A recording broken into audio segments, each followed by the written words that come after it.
flashback 250 years ago, the coal had been invented, and it was the inflection point towards the first big technological eruption in the history of mankind. Fast forward, we have the invention of electricity, of exploration of oil and gas. Then we have the cars and propeller fans, airplanes and aircrafts. Then we have the jet aircrafts.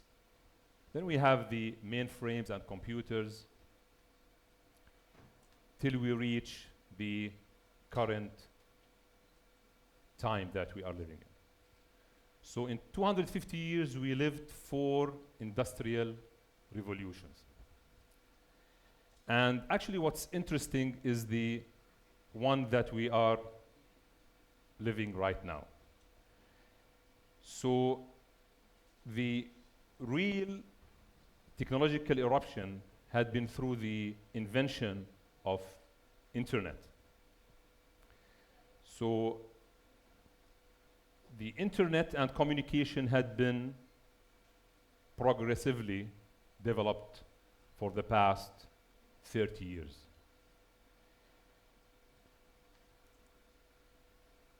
What happened to businesses down the road? Now, if we hadn't have the chance to have financial and economic evolution around these inventions throughout the 4 industrial revolutions had been only sitting in the labs and in universities and in R&D centers. So as these products and processes had been developed throughout the years, so did the financial systems and economies.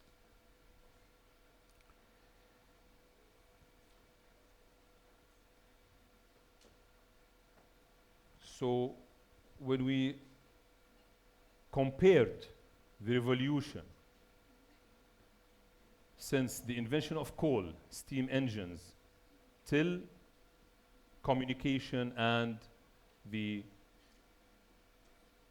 AI and all the technological products that we are using right now, so did the financial and business economies as well. So we started with coins, moving to cash and money. Then we have the beginning of the 20th century, the dollar dominance. But it was backed by the gold till early 70s of last century. The breakup between the dollar and the gold took place because the supply of money, if we kept it backed by certain commodities like gold, this wouldn't have helped us as population is growing exponentially.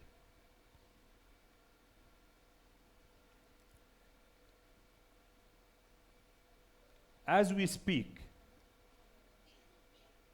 how many of you are using banknotes, which is the dollar, the dinar, to pay for your bills? How many businesses are using actual cash just to go and pay their taxes, their duties, to clear out goods and products imported or produced? Even the business and enterprises had embarked on this technology of Internet of Things and AI to help having the financing accessed by almost everyone. Despite of quarter to 1/3 of the population right now is not financially included, out of financial inclusion, unfortunately, so far. Nevertheless, all businesses, individuals, we don't use cash anymore in the sense of cash. We're using electronic mode of transferring and using the cash to fulfill our goals individually and business levels.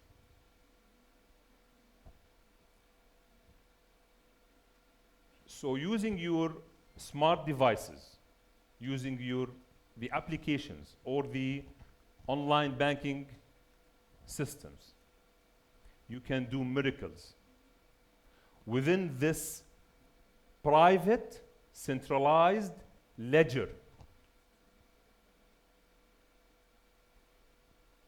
Plus, businesses, if they want to transfer money outside the country, they use other mode of payments and transfers. The famous one is SWIFT. It will take 3 to 5 days. It depends on the number of intermediaries. So if you use your local bank, you will go from, it depends on the amount that you want to transfer to, in which country, and the amount to be received as well. So was it enough for mankind to just being satisfied that we achieved almost everything on the planet? So we had, using the incredible scientific,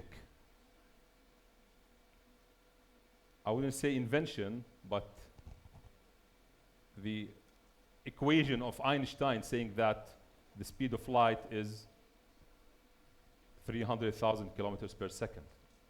So this simple formula helped us to having all the financial and transactions being processed in the speed of light.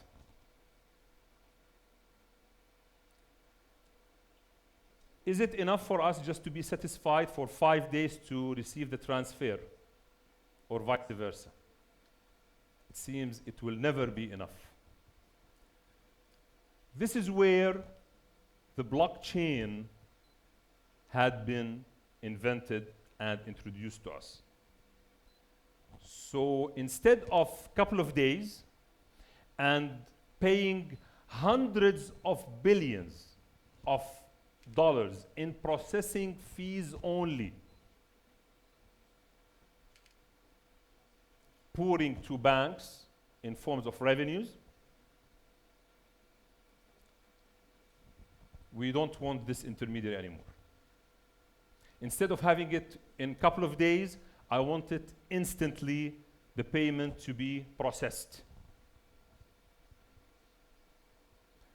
So you're just wondering, what will happen to the financial institutions worldwide? What's coming for them? I wouldn't be worried much about this because it's all about adaptability. When the electric cars had been introduced, everyone said that all the big companies that historically we all know about, GE and General Motors and Mercedes and BM and etc., they will go bankrupt. But on the contrary, they evolved and they grew as they are adapting to this new technology. Some of the companies, they failed to adapt. We all know the story of Nokia.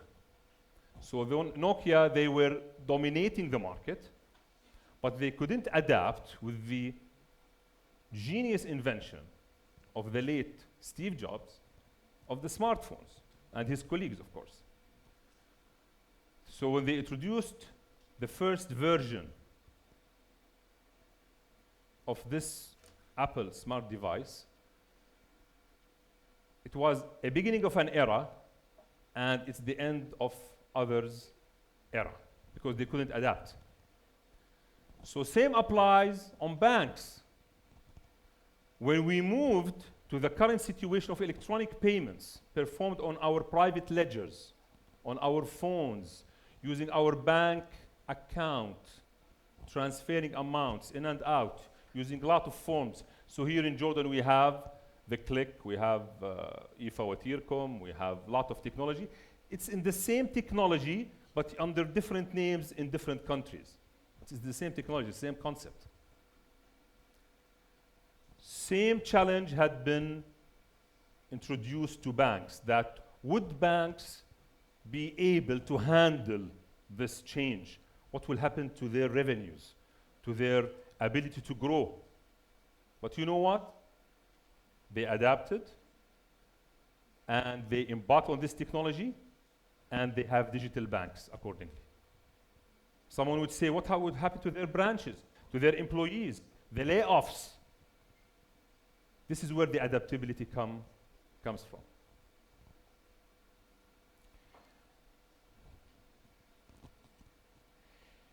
When we say blockchain, the first thing that will come into your minds, Bitcoin, right? The answer, it shouldn't be. Because blockchain and Bitcoin built around its blockchain, it's the simplest form of blockchain technology. You cannot use the Bitcoin blockchain to perform payments in the sense of mega payments. You don't have smart contracts built in within the Bitcoin blockchain.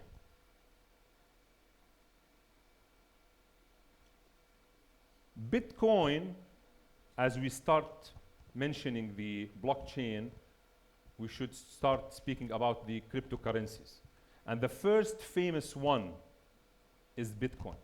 But look at Bitcoin as the store of value. It's the digital gold.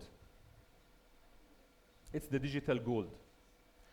But other blockchains had been invented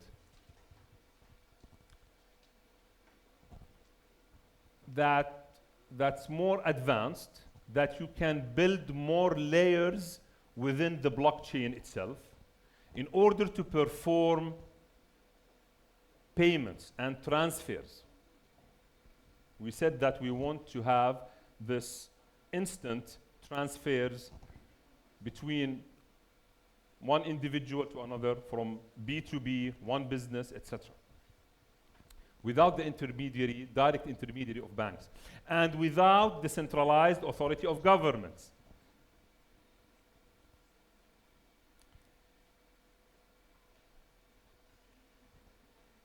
So we have the Ripple XRP, we have the Ethereum blockchain. And within these blockchains, and we have other blockchains as well, Solana and etc. So within these blockchains, we have several layers that will help us perform a lot of transactions and do the necessary job.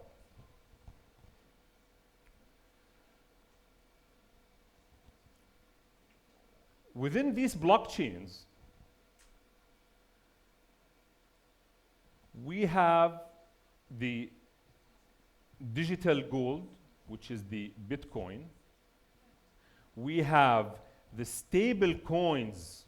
Have you heard of stable coins? What's stable coin?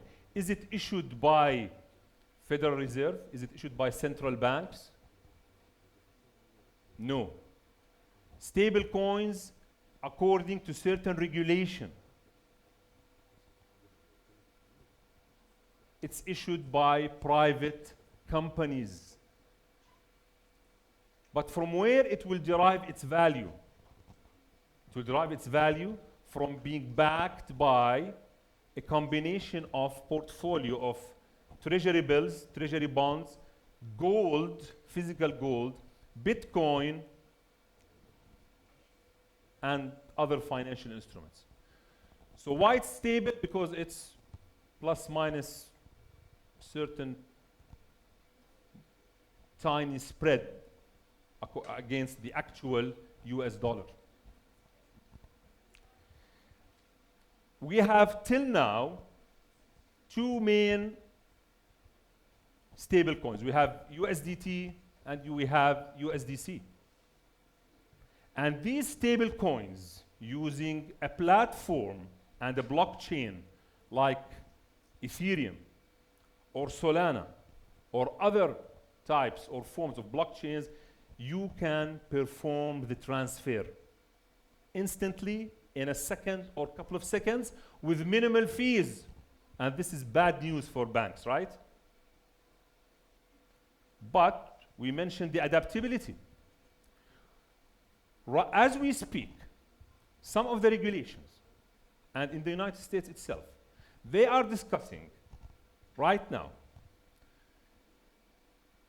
the ability of licensing and giving licenses to banks, mega banks, to be licensed for integrating their systems with blockchains. Now, banks are running for regulators to regulate it because they know by heart that they cannot be outside this game.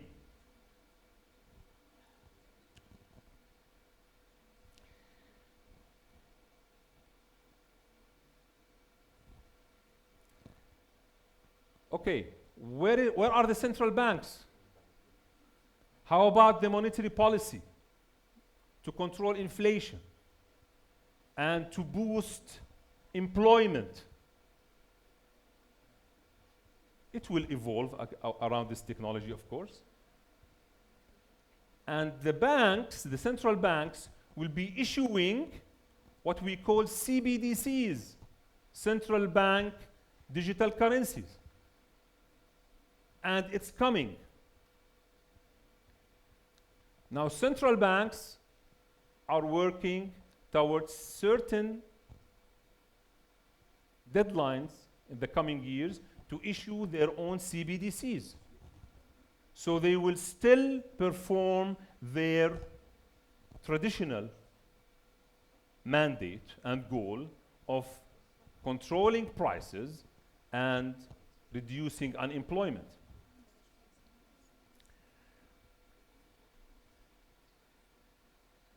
What about the stocks themselves, the bonds?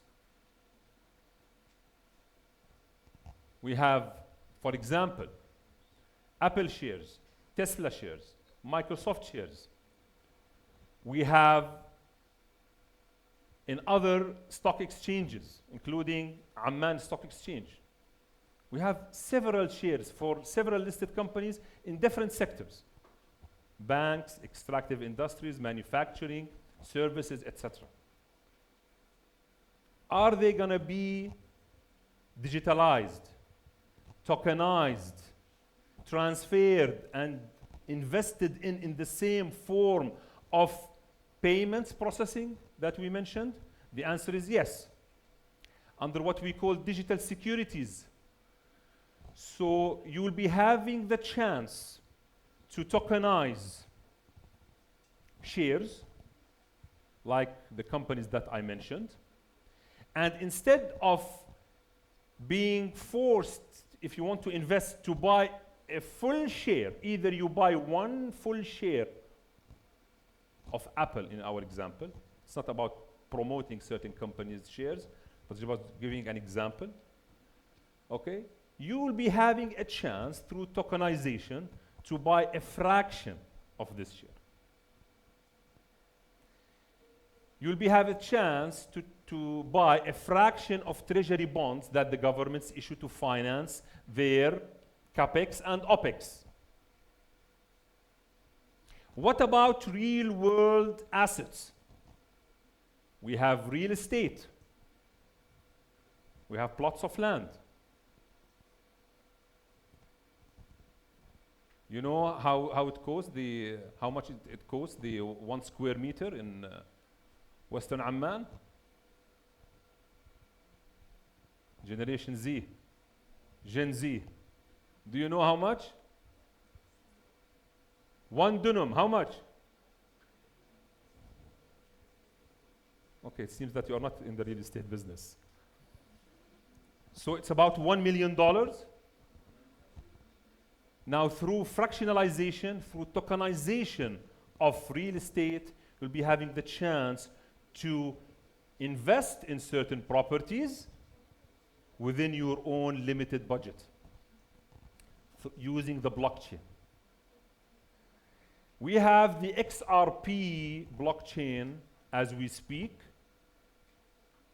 Till now, they are one of the few that they are competing to be integrated with banks in order to perform this instant payments with unlimited capacity. Now, having said all that,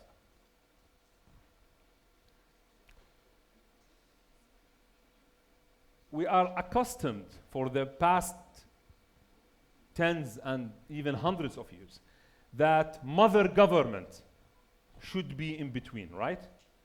Should be the one who's coordinating among all parties, right? Till now. And they've done a great job. Going forward, having all the intermediaries being out of the way technologically, and the central banks, we need regulations. And countries and governments, they are aware of this challenge. This is why they are making the proper legislations to embrace this technology, to govern this technology, in order to make sure that everyone will be, all the relationships among all parties will be intact and safe. And this is why blockchains have to have certain controls when it comes to cybersecurity, anti-money laundering, counter-financing and terrorism measures, and we mentioned the cybersecurity, of course, because this is a very important one in order to protect all the investors and the parties within these blockchains. We mentioned the layers within the blockchain. We should be reflecting on the developers. So it will be an open space. It will be an open ledger. Remember when we said the private ledgers? Now it will be an open ledger. No intermediaries. It will be end-to-end. It will be encrypted. It will be protected. And with this interrelationship among investors, businesses, developers, and regulators, we will be having the proper embracing of cryptocurrency and blockchain technologies in the future. My advice to you, don't be afraid of the change. We have to be cautious. And my message to especially Gen Z who are sitting in the auditorium, that you're lucky enough that you have maybe Gen X making your transition smooth enough that you will be the next generation to hold it to the 5th generation that's till now unlabeled. So don't bet against innovation, just embrace it. Thank you.